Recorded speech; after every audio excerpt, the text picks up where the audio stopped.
வணக்கம் நண்பா. ஸ்டாக் மார்க்கெட்னா என்ன? அது எப்படி ஃபங்க்ஷன் ஆகுது? கம்பெனிஸ் அவங்க ஷேர்ஸை எங்கே செல் பண்ணுறாங்கன்னு இந்த வீடியோவில் ஸ்டாக் மார்க்கெட்டோட பேசிக் ஸ்ட்ரக்சரும் அது எப்படி ஒர்க் பண்ணுதுன்னு சிம்பிளாக புரிகிற மாதிரி பார்க்கலாம். வாங்க ஆரம்பிக்கலாம். ஸ்டாக் மார்க்கெட்னா பொதுமக்களான நாம் கம்பெனிஸோட ஷேர்ஸை பை அண்ட் செல் பண்ணுறதுக்கான ஒரு இடம். இது கம்பெனிஸ்க்கு தங்களோட பிஸ்னஸை எக்ஸ்பேண்ட் பண்ணுறதுக்கான ஃபண்ட்ஸ் கிடைக்க ஹெல்ப் பண்ணுது. இன்வெஸ்டர்ஸ்க்கு ஒரு கம்பெனியில் இன்வெஸ்ட் பண்ணி அவங்க வெல்த்தை பில்ட் பண்ணுறதுக்கு ஒரு ஆப்பர்ச்சுனிட்டியை கொடுக்குது. இந்தியாவில் இருக்க 2 முக்கியமான stock exchanges, national stock exchange NSE and Bombay stock exchange BSE. Stock market எப்படி ஒர்க் ஆகுதுன்னா, கம்பெனிஸோட ஷேர்ஸை வாங்குறவங்களும் விற்கிறவங்களும் மீட் பண்ணி ட்ரேட் பண்ணுற ஒரு எக்ஸ்சேஞ்ச் தான் ஸ்டாக் மார்க்கெட். இது ஒரு ஏலம் மாதிரி செயல்படும். இங்கே நமக்கு ஒரு ஸ்டாக் புரோக்கர் இருந்தால் அவங்களோட சர்வீசஸை யூஸ் பண்ணி ஷேர்ஸை பை அண்ட் செல் பண்ண முடியும்.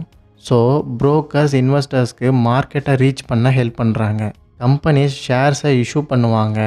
இன்வெஸ்டர்ஸ் புரோக்கர்ஸ் மூலயமா அதை வாங்குவாங்க, விற்பாங்க. ஸ்டாக் மார்க்கெட்டில் எல்லா டிரான்சாக்ஷனும் டிரான்ஸ்பரண்ட்டாக இருக்கணும், இன்வெஸ்டர்ஸ்க்கு சேஃப்டி கிடைக்கணும் இல்லையா? ஸோ இதை கண்ட்ரோல் பண்ண ஒரு ஒழுங்குமுறை அமைப்பு இருக்குது. அதுதான் SEBI, securities and exchanges board of India. SEBI stock மார்க்கெட்டை மானிட்டர் பண்ணி டிரான்ஸ்பரன்சி அண்ட் ட்ரஸ்ட்டை மெயின்டைன் பண்ணுது. இப்போது ஸ்டாக் மார்க்கெட்டோட முக்கியமான பிளேயர்ஸ் யாருன்னு பார்க்கலாம். நம்பர் 1, கம்பெனிஸ் தங்களோட பிஸ்னஸை எக்ஸ்பேண்ட் பண்ணுறதுக்கு தேவையான கேபிட்டலுக்காக ஷேர்ஸை செல் பண்ணுறாங்க. IPO மாதிரியான ப்ராசஸ் மூலமாக கம்பெனிஸ் ஸ்டாக் எக்ஸ்சேஞ்சில் தங்களோட ஷேர்ஸை அறிமுகப்படுத்துகிறாங்க. Number 2, stock exchanges companies and இன்வெஸ்டர்ஸை கனெக்ட் பண்ணுற ஒரு பிளாட்ஃபார்ம். இங்கே தான் டிமாண்ட் அண்ட் சப்ளை பேஸ் பண்ணி ஷேர் ப்ரைஸ் டிசைட் ஆகுது. நம்பர் 3, இன்வெஸ்டர்ஸ் ஷேர்ஸை பை அண்ட் செல் பண்ணுறது மூலமாக கம்பெனிஸ்க்கு கேபிட்டலை ப்ரொவைட் பண்ணுவாங்க. இன்வெஸ்டர்ஸ் 2 டைப் இருக்காங்க. 1 ரீட்டைல் இன்வெஸ்டர்ஸ், பொதுமக்களான நாம.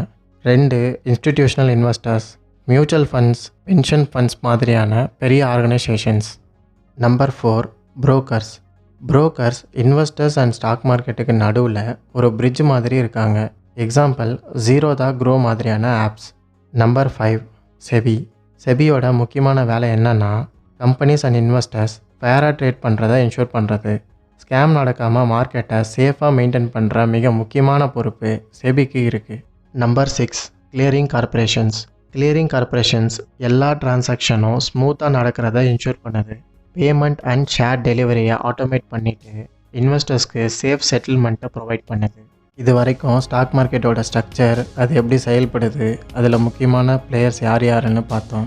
இது வெறும் ஒரு பேசிக் அண்டர்ஸ்டாண்டிங் தான். அப்கமிங் வீடியோஸில் ஸ்டாக் மார்க்கெட்டை பற்றின பல தகவல்களை டீட்டெயில்டாக பார்க்கலாம். நண்பா, இந்த வீடியோ பிடிச்சிருந்தா லைக் பண்ணுங்கள், ஷேர் பண்ணுங்கள் அண்ட் நண்பன் பேச்சு சேனலை சப்ஸ்கிரைப் பண்ணுங்கள்.